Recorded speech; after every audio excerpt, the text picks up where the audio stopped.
Have you ever seriously asked yourself, am I actually ready to leave my corporate job? Not just venting to your spouse after like a bad day, not just daydreaming on a Sunday afternoon, but seriously ask yourself, is it time? Or maybe the better question is, are you waking up every morning already dreading the day before it even starts? Are you just drifting, like counting the years until retirement, like it's a prison sentence, telling yourself just, like a few more years, just a few more years, while the light you actually want keeps getting pushed further and further away? And here's the one that really has got me. Are you settling for a fraction of the freedom you could actually have? Settling for income that comes with invisible chains attached? Settling for a life that looks successful from the outside, but feels completely empty on the inside? If any of that language, you're in the right place. That's what this video is all about. Because here's what I've learned after 25 years nearly in corporate jobs and 6 weeks into my own exit plan. There's a massive difference between hating your job and being ready to leave it. One, it's just like a feeling. The other, it's a calling. And most people spend years asking the wrong question. They ask, should I leave? And when the real question is, am I actually ready? Today, I'm going to give you the answers and the process that helped me make this choice. I've identified 7 specific signs that tell you with crystal clarity whether you're truly ready to transition out of that corporate job, or whether you just need a vacation, which in all honesty, maybe you don't need to leave your job and quit. Possibly, you shouldn't even leave your job. And at the end of this video, I'm giving you a scoring system. You're going to add up all your signs, and what I'm going to go through on those 7. And by this time, the video's done, you're not going to wonder anymore. And no more second guessing, no more drifting. You will know exactly where you stand. So let's find out together. And I want you to know this is part of what I call my reset framework. I'll leave a link back to video number 1 that goes over in detail, but this is the recognized step of the framework. And it's going to give you crystal clarity on whether or not you're ready to leave your job. Because that's the thing where people get stuck. That's where I've gotten stuck, is like, gosh, am I really ready? What would that look like? And all the fear that comes with that. And, or can I just keep holding on? And so this video is going to explain that. So I've got some notes over here just to help keep me on track. And that reset framework, the R stands for recognize. To recognize, are you really ready? So let's dive into this. Now, I really want to make a core distinction about, where you're at, and like for you to identify this. And you're going to be either having like, okay, I'm just having a bad week, and that was a bad week. That was it. Or, I'm burned out and I might just need a vacation. Or it's like, hey, my soul is actually ready to move on. Dot, right? So we're going to see where you're at in that category. So sign 1, if you're ready, is you feel like you've stopped growing and you actually know it. So you used to feel challenged, you used to feel entertained, you used to feel like, oh my gosh, I want to get better and I want to learn this. But in a lot of ways with your job, it's now mission accomplished. Could you grow? Yes. Do you have much interest? It's like, no, you're kind of maximize where your ability is in that job, or your interest in getting better. And every day kind of feels like a repeat of yesterday. Every day feels like the same. You don't really feel like there's that much left to learn. You've mastered it. And quite frankly, you're on autopilot for probably months and years. That's where I've been with sales. I'm on autopilot. I'm very good at it. I do straight commission sales. And I know some people are worried, like, oh, what happens if your company finds that out? I just feel like it's important that I share this publicly. And I know would never ask anybody in the future, with that kind of thing. But, this is full transparency. And, that's what kind of comes along with sharing in public. But I have felt that way, where I'm really good at what I do, yet it's like, gosh, it's Groundhog's Day. And so if you're feeling that way, it's the distinction is, it's not like you had a boring week, but I genuinely cannot remember the last time I was challenged or excited at work.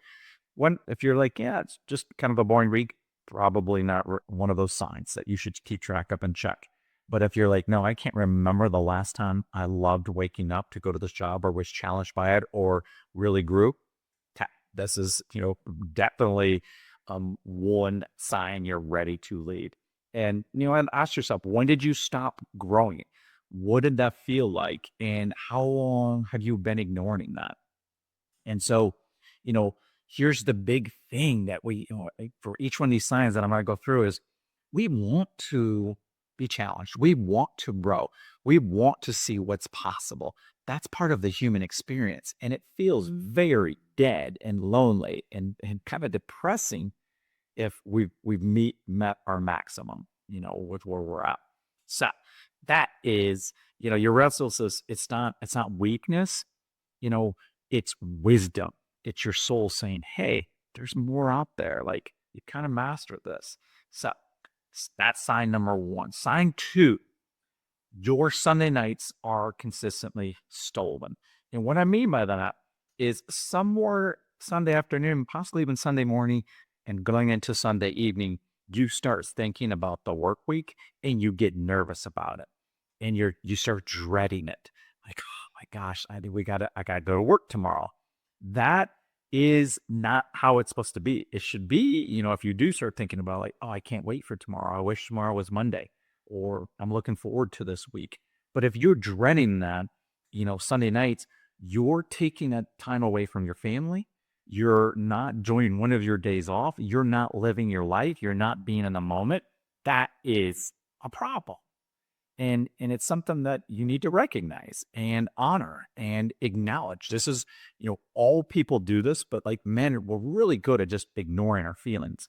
And then we just wonder why someday, we wake up with a midlife crisis or have a heart attack or like, what happened to my life? It's because this slow itch is ignored for so many years. And one of those itches would be like, yeah, Sunday nights, I start, zoning out because I'm depressed about the week that's coming, right?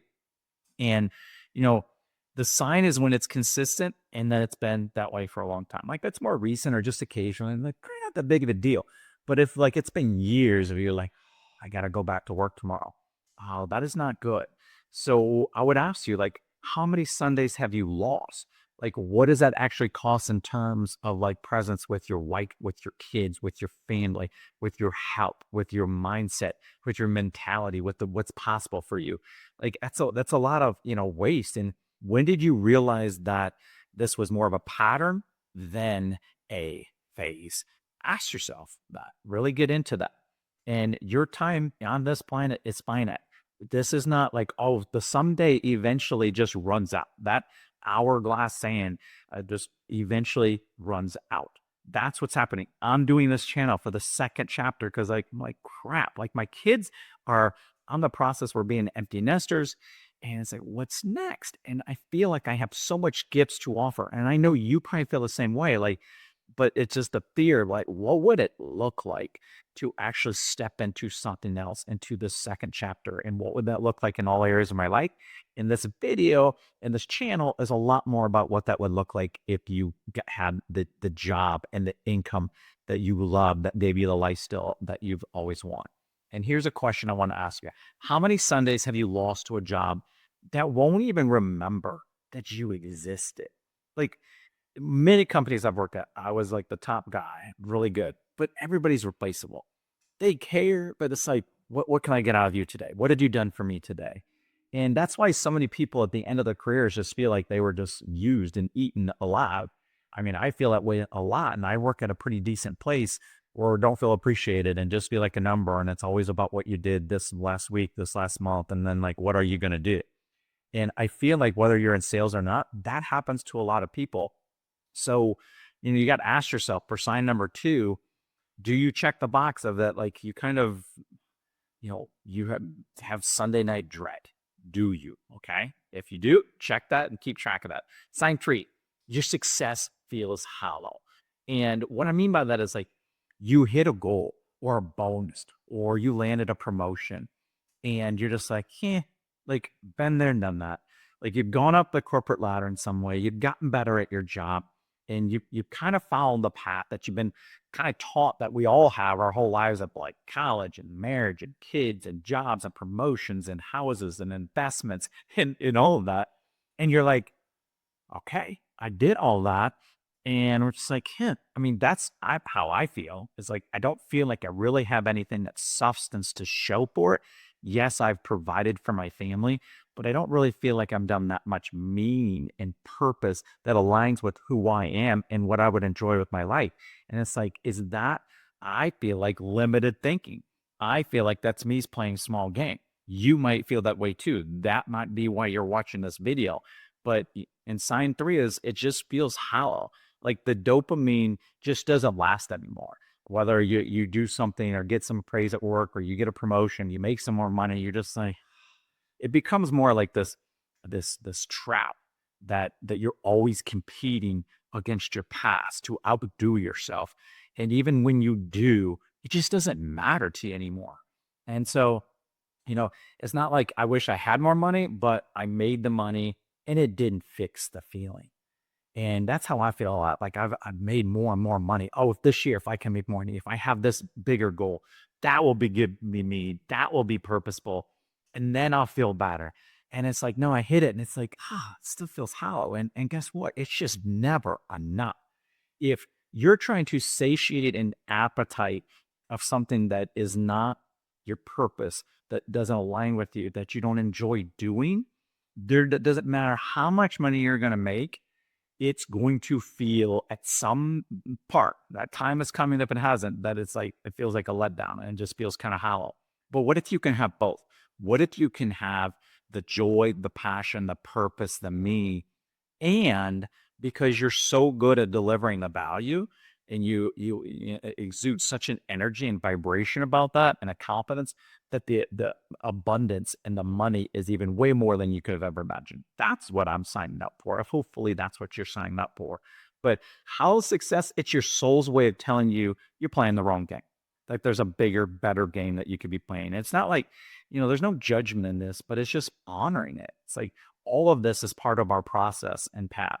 And not that you actually failed, but that you won something that actually wasn't that meaningful to you. Think about that. And you're like, oh, I did it, but like, did I really care about that?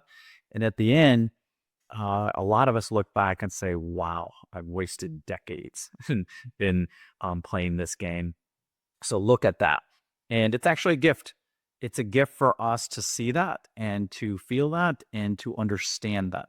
And that's why this step and the reset framework that recognizes, like, if you don't recognize these things, if you don't ask yourself these 7 signs and answer these questions, you're going to stay stuck where you're at because you're just going to deny, ignore, and you're not going to do anything different about it. And that's what this video is to really get you in tune on that. And we want, this, all of us want to evolve and grow, right? Sign 4, you're irritable at home because of work. So even when you're away from work, you're thinking about work and anything like in your environment there kind of bugs you because you're stressed.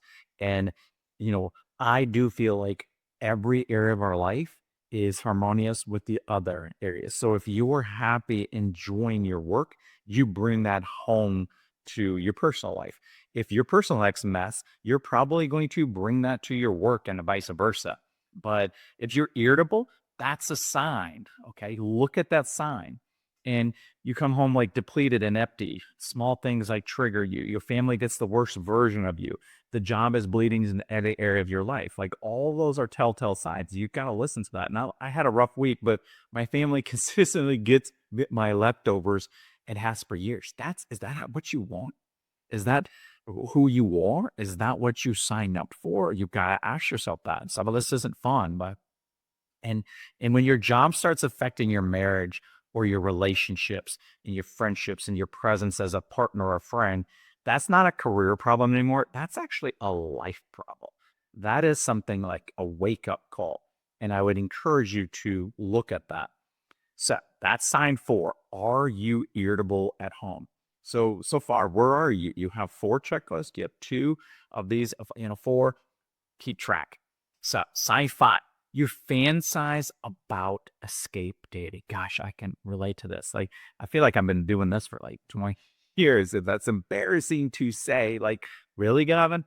But I've always wanted to have a freedom business. I've always wanted to be like, it's on my terms and what I give and what I create, I get, to receive value back in monetary ways for the value I gave out there. And I feel like I've been making other people a lot of money. And so I've really fantasized about what that can look like and just haven't done a whole lot about it. And when the feeling isn't like not occasionally daydreaming, it's like daily mental escape. You're like, oh, this would be cool if I was over here, if I could do this, if I didn't have to, for me, like if I didn't have to drive so much every day, if I didn't have to say the same thing every day, if I didn't have to go to these sales meetings every day. Like, what could that look like if I got to choose my time on what I wanted to build and create and how I wanted to live my life? So, how often do you do that? The sign is frequency and intensity, right? Like, how often is it happen? How do you feel when you go there and let yourself have those feelings? And when escape fantasy becomes your primary coping mechanism, that is something new. Look at that's a sign. That would be a huge check mark for number 5 is that daydreaming is how you cope with your life. No bueno. It's not good. Most people treat this as a symptom like to suppress. So it's kind of like, oh, that's all right to like, daydream, but they just ignore it. It's actually data to follow, to listen to. And I hope you can hear that distinction and like the deeper truth of that is your mind will go where it needs to go. Daily escape fantasy is your subconscious showing you the door.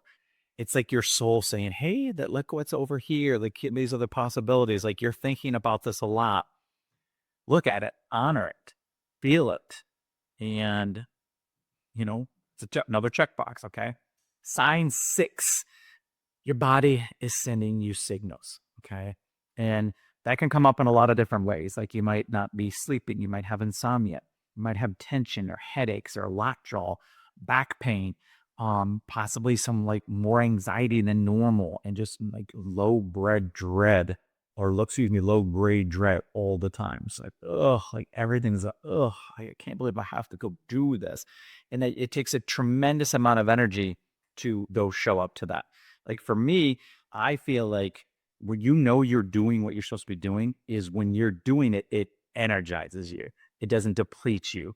And so much of what I do now, I have to manufacture so much energy to show up, to serve people how I want. I do care about them. I do want to give them my best, but it doesn't energize me. It's just monotonous. And again, I'm not complaining. It is what it is. I've so many things to be grateful for, but I'm honoring that. And I think there probably will be a lot of people like, oh my gosh, well, I can't believe this guy's coming on here. Why is he complaining or why is he saying stuff or why is he going public with this? Because it matters enough to me for also for my kids of like the example I want to set, but also to like what I know is possible for me to finally freaking do it. And that's how serious I am to get on here and go through these same signs I'm discovering about myself, right? And it's also like you might get sick more often than most people. That's a sign, and possibly some weight changes. Your energy crashes. You don't have a whole lot of motivation. You just feel sluggish. Those are your body sending you signals something's off.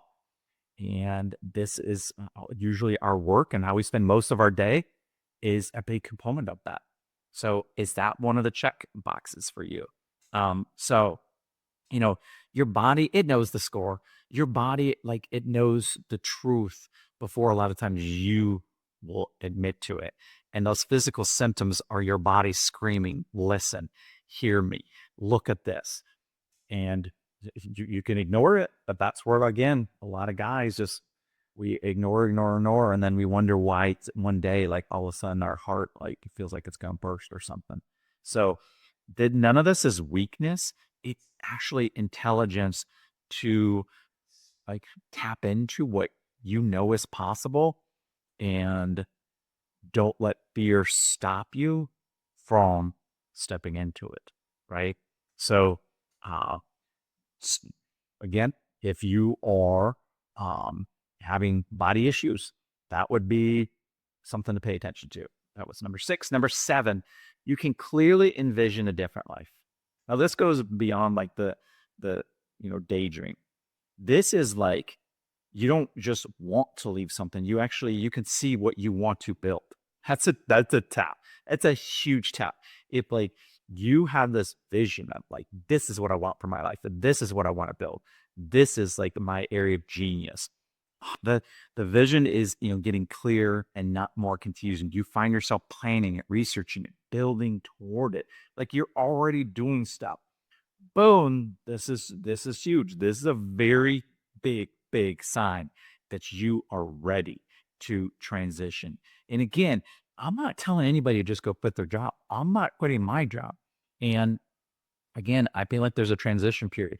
There's a lot of ways you have to grow into that. There's steps, and everybody will take that path differently in different time frames. And I have put a time frame on mine of like 10 months because I don't want to keep pushing it off like I have for years and decades.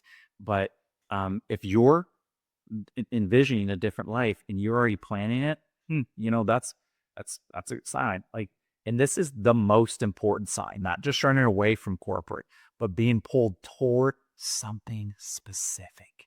Like there's such a difference there. It's and you never want to run away from your problems. You want to acknowledge your problems, deal with them intentionally, and run through them. That if you run away from problems, they just chase you. They show up at the next thing you're going to do because there's some healing, some woundedness, some limiting, beliefs that you need to dissolve and deal with so that they don't bother you anymore. So it doesn't keep reoccurring. And that's a huge distinction. The difference between escape and evolution. We want to grow. We do not want to just run away. That's not what this is about. So, um, you know, all of this is like, yes, I made the bold choice a few weeks ago to say a big part of this channel, and I know if people are going to create the second chapter that they want, that's what this is about. Yes, in relationships. Yes, in like your friendships and mean outside of work and what that looks like with passions and hobbies. There's a lot of ways that we get to create intentionally the white life that we want. I knew, hey, the number one thing I struggle with and other people are going to struggle with is how do I make the money that I would want in an alignment with like who I am and what I would enjoy and why I'm here, my gifts. So a big part of this channel is going to be that, and I'm sharing that. And I have kind of known this for a long time. I've had a YouTube channel for a while, not this one. I've shared before, but there's always something that's like, oh, like I don't get the views I want. I don't get the results I want. And I'm like, I guess nobody cared. But that's not the case. It was always a lack of belief on my side that I use the lack of views and the lack of results to say no one was interested or they didn't care. Not true. I know there is tons of other people just like me that feel this way. I want to be not from an ego standpoint, but from a possibility standpoint of like, if you step into your power, if you put it out there, if you're very, very determined and you have the desire, like you can do this. And I didn't want to like do it behind doors and say afterwards, oh, look at me. Look what I did over the last 10 months. And I'm going to teach you the same thing too. I think it takes a heck of a lot more balls just to say, and guts to say, hey, I'm doing it right now. I might fall flat on my face. Nobody may care about this. I mean, there's a long list of other risky things that you can imagine that could happen. And I'm just stepping into it. Trusting the universe. I want to share from showing and not from, just words, just talking and stuff. So now let's talk about the scoring system. Go back. How many of those 7 did you have? Did you have 3 out of 7 of those signs? Did you have 5 out of 7? Did you have 7 out of 7? Here's the breakdown. If you had just 1 to 2 signs, listen, you're burned out. You're not ready. Okay, take a vacation. And that's what I would recommend. Number 3 to 4 signs, you're getting there. You're starting to recognize, like, work now is kind of an issue. Not a huge fan of it. Recognize that. 5 to 6 checkbox for those signs. You're ready to start planning. Don't wait. Like you're ready. You are ready. I know that's scary. I'm going to help you through it. I got some really cool things coming up. It's going to make it all clear. I am creating a system and a program that will overcome all your objections about why it's not possible and your fears. I am creating that for me and I'm kind of the first test run on it. I will be doing other people inclusive with them. Please message me, comment on this, like let me know about the program, and possibly you can be one of the beta people, and do it on the side, and that's kind of the intention with it. But and then if you have all 7 signs, listen, listen, your soul has already left the building. Like it's already gone. It's already like beginning. Okay. You just may not know it yet. And your body just hasn't really caught up with it yet. So if all 7 of those are like, yep, that's me, then listen, my friend, it's time. And you need to just like make that decision. Like, yes, I admit it. I recognize it. I'm ready. Now what? That's all you have to do right now. Now what? Show me the way, universe. Show me the way, God. Show me the way, quantum possibility, because it will answer. Everything that you ever wanted wants you. You need to know that. And when you listen to that, it can then come to you. You're allowing it. When you ignore it, why would it? You're pushing it off. Oh, you're saying, oh, I'm good with all this. So that acknowledgement is extremely, you know, powerful and necessary to this whole process. So also, I'd love it if you dropped your number in the comments. And was it 2? Was it 6? Like, what are some of your thoughts? Like, I know people are like, oh, I don't want to share publicly. I don't want to admit that I'm watching this in channel or something like that. Um, I hope that's not you. I hope you have the courage to, I mean, you can just like this. That would be greatly appreciated. And nobody's looking at my, you don't have to, when you, that's what we do. We find anything to worry about. There's a million things that I could go into right now that I'm like, oh, what about this? What about that? What about that? And then I'm like, no, like, why am I focusing on that? Why am I bringing that into this? This is what I'm working on. This is what I'm focusing on. This is what I'm recognizing. And I encourage you to do that too. And also, if you subscribe, if you like, that drives engagement. Other people who are looking for this will find this, and I greatly appreciate it. So again, read it and then watch it again. Share it with a friend. Say, hey, how many was with you? Oh, I saw my friend was complaining about their stuff the other day. Send them to this video and say, hey, Frank, whatever his name is, I think you would like this. I think you're all 7, or I think you're 4, or something like that. So anyway, my friends, thank you so much for watching. I appreciate you being on this journey with us. This is something we get to do together. And yeah, I mean, I definitely have some apprehension, but let's do this. Let's do this. Talk soon. Bye-bye.